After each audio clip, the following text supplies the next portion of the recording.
रेणुका की शादी कुछ ही दिनों पहले शास्त्री नगर में हुई थी। रेणुका बहुत ही आलसी लड़की थी। वो दिन भर बेड पर सोती रहती या फिर मैगजीन पढ़ती रहती और घर के काम भी धीरे धीरे ही करती। एक दिन उसकी सास उसके पास आती है। बहू, आज बेसन का चिला बना दे, बड़ा मन कर रहा है। हाँ मम्मी जी, बनाती हूँ थोड़ी देर में। थोड़ी देर में? अरे थोड़ी देर में तो रात के खाने का वक्त हो जाएगा बहू। अच्छा मम्मी जी, तो फिर आप रात का खाना ही खा लीजिएगा ना। हे भगवान, कैसी आलसी बहू मिली है मुझे, हर काम को बस टालती ही रहती है। रेणुका दिन भर बस आलस पनाही करती रहती। एक बार रात के खाने पर सब बैठे हैं तो रेणुका का पति कहता है, अरे ये क्या, आज फिर से करेला? रेणुका, हफ्ते में तीसरी बार ऐसा हुआ है कि करेला बन रहा है। कुछ भी बना लिया करो। अरे इतनी सारी सब्जी मिलती है मार्केट में। हाँ, पर अब कौन मार्केट जाए और सब्जी लेकर आए, इसलिए जो था घर पर वही बना दिया। बहू, फ्रिज खोलकर देखती तो पता चलता कि सारी सब्जियां रखी होती है, पर तुम्हारा आलसपन खत्म हो तो तुम्हारी नजर जाए ना। विशाल कमरे में आकर रेणुका से पूछता है, रेणुका, मैंने कहा था तुमसे कि मेरे लिए रुमाल ले आना।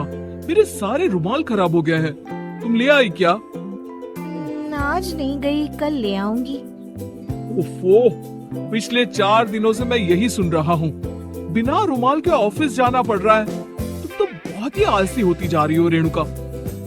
आपको रुमाल की जरूरत है ना, तो खुद ही खरीद लीजिए ना।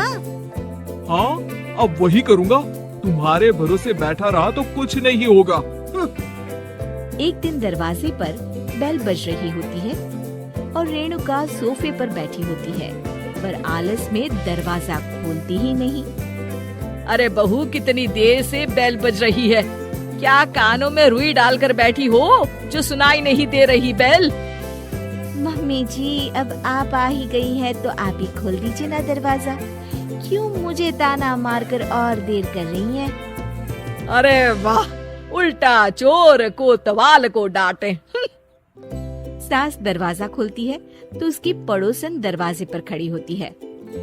दरवाजा खोलने में इतनी देर क्यों हो गई? सब सो गए थे क्या? और ये भी कोई वक्त है क्या सोने का? हाँ? अरे नहीं नहीं, ऐसी कोई बात नहीं है। आइए आइए, आप लोग अंदर आइए। ओफो, इन सबको भी अभी आना था। अब मम्मी जी लगा देंगी मेरी ड्यूटी किचन में। बहू, पकोड़े तल दे, बहू चाय बना दे। अरे बहू, सो गई क्या? कब से आवाज दे रही हूँ, जा चाय बना कर लिया। हाँ मम्मी जी, अभी जाती हूँ थोड़ी देर में। सास रेणुका को आंख दिखाती है। मतलब थोड़ी ही देर लगेगी चाय बनाने में, अभी ले आती हूँ, बस झटपट। रेणुका रसोई में जाती है और इसी आलसीपन में वो चीनी की जगह नमक डाल देती है। जैसे ही सब चाय का घूंट भरते हैं, चाय थूक देते हैं। थू थू थू थू, ये कैसी चाय बनाई है तूने रेणुका? इसमें तो सारा नमक भरा है। हाँ, और ये पकोड़े, इसमें इतनी मिर्च है कि मेरी तो हालत ही खराब हो गई खाकर। और रेणु जी, आपकी खातिरदारी में पहले तो कभी कोई कमी नहीं रहती थी, पर जब से आपकी ये बहू आई है ना, मामला कुछ गड़बड़ा सा गया है। हाँ हाँ, जहाँ आप इतनी एक्टिव हैं, वहीं आपकी बहू एकदम आलसी, एकदम राम मिलाई जोड़ी लगती है।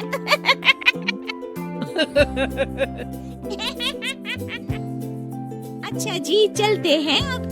नमक वाली चाय पिलाने के लिए बहुत बहुत शुक्रिया। सब वहाँ से चले जाते हैं। अरे तूने तो मेरी नाक ही कटा दी बहू। वे लोग क्या सोच रहे होंगे मेरे बारे में?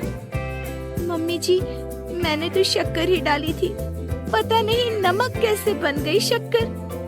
शक्कर नमक नहीं बना बहू रानी, तुम्हारा ये जो आलसपना है ना, ये उसी का नतीजा है। सॉरी मम्मी जी, अब मैं ये आलसपन छोड़कर सारे काम अच्छे से मन लगाकर करूंगी।